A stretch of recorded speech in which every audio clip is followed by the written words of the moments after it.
So friends, are you ready for the 3 secrets, the strategies which I am going to share with you? And of course, there is a super secret ingredient which will help you get business like this.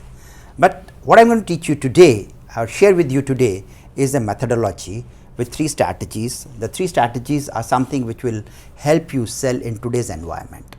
Yes, I keep on interacting with a lot of sales people, the marketing guys, for digital marketing also, as well as for the face-to-face selling also.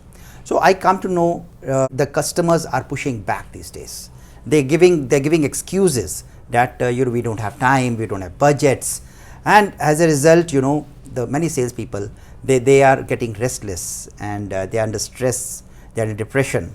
But I would suggest be strong. I shared just now a video on secret ingredient. You are the secret ingredient. Keep yourself always strong mentally and physically. So I am going to share with you the methodology and today's current environment, 2021 or 2020 decade way of selling, and that is something which the today's seller, the today's salesperson, whether you are doing selling virtually, whether you are selling remotely, or whether you are selling digitally, or you are selling face to face, this is something which is going to be very relevant to you. In fact, simultaneously I have been doing a study called BBB, Brain Science Buying Behavior, wherein I have interviewed almost more than 1200 salespeople, and out of them 600 were highly successful salespeople. So I differentiated their approaches with the also ran salespeople, and I have come out to the conclusion. I am not sharing the complete study over here, but I am going to share some of the aspects what the successful salespeople, the winners, they do and how they become successful in it.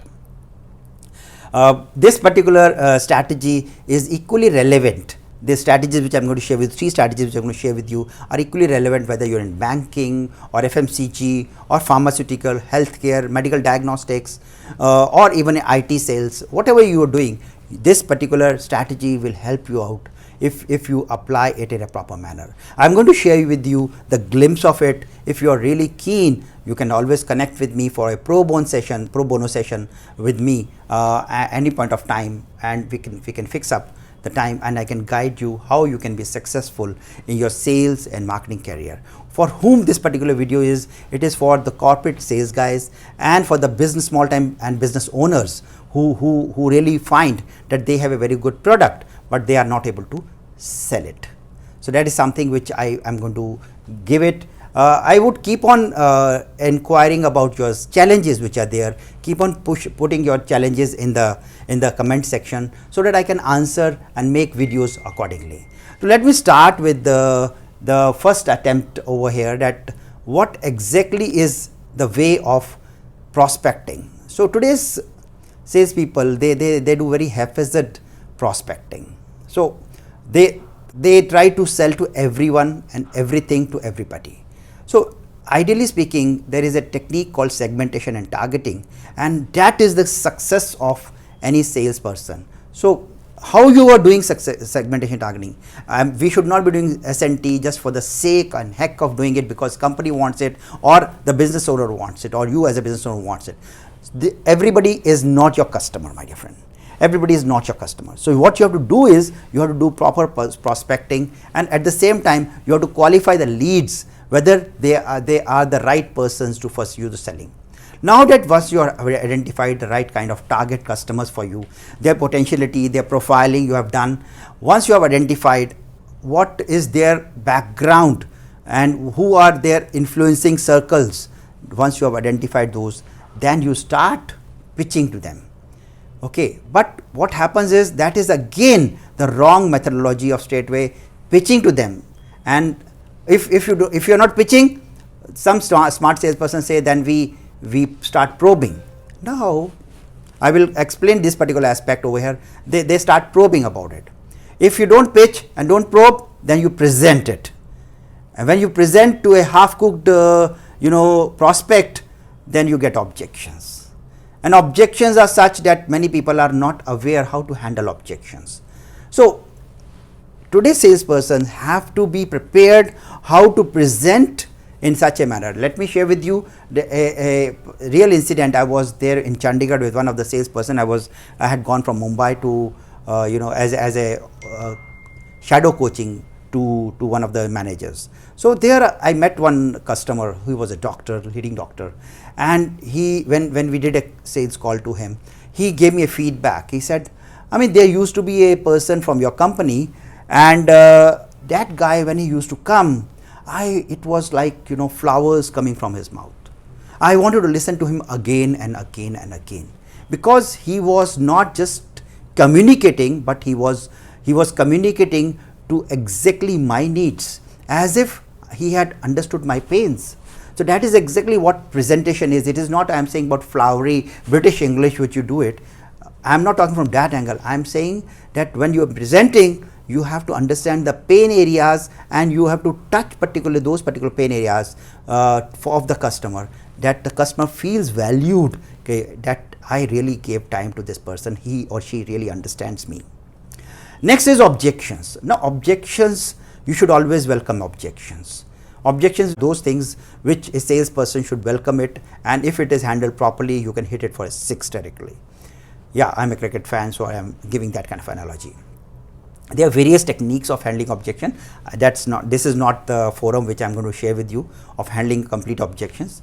I will then move on to many of the sales people, what they do is they go very hard close. Okay, when are you doing it? What is your budget? When do you want to take a decision? So it is something which is very, very pesky, and I don't like it, and many customers don't like it. I mean, they give so much of pressure that when do you want to close it? When should I call you again? Okay, so it's a very hard close. And alternative to that is doing a soft follow-up. So these are some of the steps which are very, very essential, and one should be able to understand what are the do's and what are the don'ts. Now I have given you the framework over here, but I am going to go deeper into it now. My dear friends, I would say stop pitching, stop probing, and start adding value instead. Prospects are turned off by a super duper sales guy. I still remember when I had gone for an interview in Pfizer, and there was a 6-footer guy, and I'm just about 5 feet 5 inches, and he was very smart looking guy, and the way he was trying to impress the interviewers through his body language, I mean they got put off by him. And I come from the armed forces background. I was pretty normal, and I presented it. Of course I was selected. Same is true with the customers also. The prospects are turned off by a super duper sales guy. Fit is always more important than the interest. So if fitment is the right for the customer feels that this particular product suits me. Just for example, when I was in my last company, which was selling medical diagnostic equipment as well as reagents. Now there was I always saw that the labs, they have a specific requirement area wise. Now in an area which requires a lot of testing for venereal diseases, you can't sell the things which are on malaria or heart testing. So for example, C-reactive proteins are there, so you can't sell those kind of products. So if you talk the language of the customer, that okay, this is a one test which in your area, which a new tester will come, which will give you result in 10 minutes. So definitely doctor will be, or the lab owner will be much more interested in it. Second is, if you have few slides on PowerPoint deck about your company before you start pitching in, then you are pitching. Because the moment you start talking about your company, that many of the time customers get put off. In fact, as per study by Salesforce.com, 79% of business buyers say it is absolutely critical or very important to interact with a salesperson who is trusted advisor and not just sales rep, who adds value to business, my dear friend. So remember that, stop pitching and stop probing. Again I repeat it, stop pitching and stop probing and start adding value. You must offer value before you earn the right to ask questions. Many times smart salespeople, they say that, so what is the problem you are facing? Customer say, I don't have any problem, you have come to sell to me. So high level buyers are too busy to teach you about their business. Many times, people say, what is the pain which is keeping you awake in the night? I don't have any pain, I am sleeping very well. So as a salesperson, I need to have insights about my customer, not asking irrelevant probing questions. You are known by the questions you ask. Okay, so it is very, very important that you have to ask those relevant questions which will interest your customer. Insight about their world gets prospect to open up. So no teaching, my dear friends. You have to interact and engage the person. Only 25% of salespeople with whom buyers meet have an adequate understanding of their business responsibilities and issues they need to help resolving. This is as per the report which I came across in the BBB research accordingly. Now strategy number 2 is that don't present, my dear friend, solve the issues. Most reps are presenting the features and benefits of their offering, but your prospects don't care about it. Okay, they only care about solving challenges they are currently facing or going to face, my dear friend. Use as many case studies, the storytelling way which you have really solved for your customers. They will be interested and they will connect with you much better. In fact, 88% of customers, surveyed believe that salespeople do not understand their problems enough to be able to solve them very effectively. Now coming to strategy number 3. First was stop pitching, stop probing, add value. Second was add value, stop presenting unnecessarily. Okay, engage with them.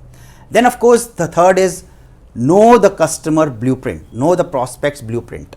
For example, if you are having a high quality product or solution or offer or services versus low quality services, and you are doing a weak prospecting and very strong prospecting, there's a tool which I have developed which will plot your customer on that particular on a strong solution and services versus weak solution services, very strong prospecting and very weak prospecting.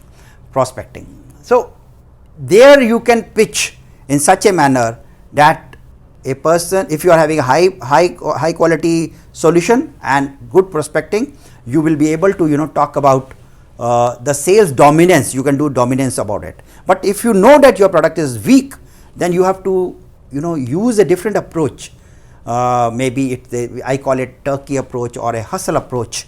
So maybe we'll talk it a little differently. So I should know what is the prospecting blueprint for my customer. Most salespeople are very haphazard about how they prospect and generate leads, my dear friend. You must have well thought out and systematic process of creating new opportunities. Use emails as a lead generator. Use social media as a lead generator. Use maybe you can use auto responders kind of thing which can be lead generators. So you should have combination of digital face to face as well as phone calls, so that you are able to increase your touch points with your customers, friends. As a result, this will help you to generate quality leads in that. Okay, so I am still saying that that 66% of the respondents of my study said that they had reached almost 250 or fewer leads in the past year. So as a result, the prospects are now pushing back because they don't want to be pestered by the sales guys. So what is the way of handling that particular magic question that call me later on? So if you follow these 3 strategies, my dear friend, if you follow these 3 strategies, and if you are able to stop probing, stop pitching, and if you are going to present, engage them in a proper manner, and of course you have to do a complete prospecting blueprint before you start approaching a customer. I am sure if you apply these 3 strategies, you will listen to this question lesser and lesser. Yeah, this question will definitely be there because everybody is not your customer. Now I am left with one secret ingredient, secret sauce, which I promised to share with you. But I will share with you in next video that what is that secret of 100%, ensuring that you get the maximum ROI from each customer. So wait for my next video, and I hope you enjoyed the video. Share it, like it, subscribe it, and till then, live life bale bale.